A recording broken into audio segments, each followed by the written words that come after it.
Unkosikazi UThobeka Madiba-Zuma ufike enkantolo ephelezelwa abaqaphi bakhe. Umthetho ubungavumeli abezindaba ukuba bathathe izithombe enkantolo equla amacala ezomndeni.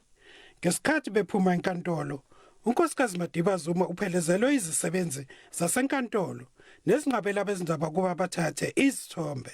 Abameli balo ngumongameli kabazange bandu ngamazwi. There's nothing to say. No, just to tell us how the proceedings went. No, there were no proceedings. Nothing. It was just a meeting. Ummeli kaMnumzana Zuma, Umnumzana Mabuza, uthi kuyisho ukuthi uMadiba-Zuma uhambise lo daba ezinkantolo.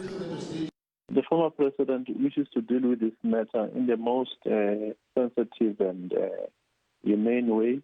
We would have preferred that the matter be dealt with in private and be resolved, but unfortunately the complainant has gone to court, which is regrettable. But the former president wishes to assure everyone that he's always and will continue to look after his family, and he's looked after Ingane since the child was born almost 13 years ago. So there's absolutely nothing that he has not done towards supporting the child, and he will continue to do that. Bengacaci ukuba sikhona yini isivumelano okufinyelela kusona nokuthi basazobuyela yini enkantolo. Thulani Msimanga, SABC News, eThekwini.